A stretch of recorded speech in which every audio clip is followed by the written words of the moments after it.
Hello again. I'm Joe McTurnan, AOPA's Director of Coding and Reimbursement, Education and Programming.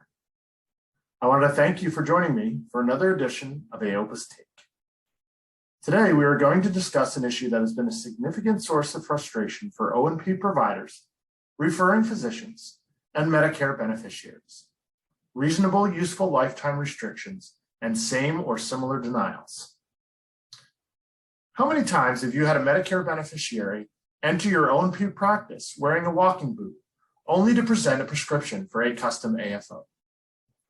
While this is often a clinically accepted practice where the walking boot is used to address an acute injury or condition, and the custom AFO is needed to address a more chronic condition, Medicare policies will almost always result in a denial for the custom AFO because it is deemed to be same or similar to the walking boot that has already been provided.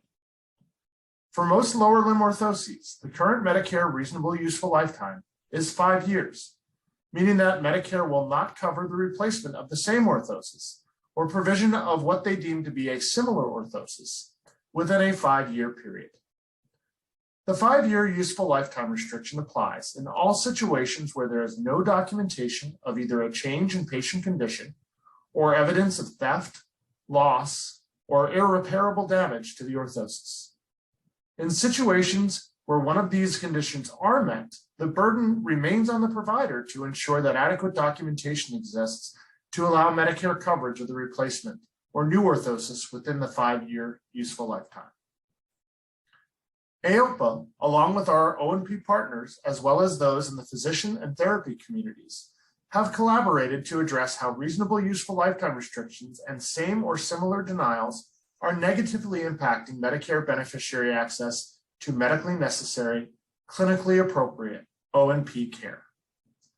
While CMS has the authority to define reasonable useful lifetime criteria other than the default 5 years, they have been hesitant to do so. Precedents for establishing alternate reasonable useful lifetime criteria was established in the early 2000s when Medicare contractors published a local coverage determination, or LCD, for knee orthoses that included reasonable useful lifetime criteria of 1, 2, or 3 years, depending on the type and complexity of the orthosis. Despite continued communication about the need to establish more appropriate reasonable useful lifetime criteria, to date, CMS and its contractors have chosen not to create alternative reasonable useful lifetime criteria for other orthoses. AOPA was instrumental in the passage of the Benefits Improvement and Protection Act of 2000, also known as BIPA, which included a clause that allowed for the replacement of Medicare-covered artificial limbs or components without regard to reasonable useful lifetime restrictions. While AOPA continues to encourage CMS and its contractors to consider reasonable useful lifetime criteria that will ensure Medicare beneficiaries continue to have adequate access to medically necessary, clinically appropriate orthoses, AOPA may ultimately pursue legislative solutions similar to those established for artificial limbs through BIPA 2000. AOPA will continue to be your voice with CMS, its contractors, and on Capitol Hill regarding important issues such as reasonable useful lifetime restrictions and same or similar denials. Thanks again for spending just a few moments with me today, and we hope you are enjoying AOPA's Take, where you go when you need to know.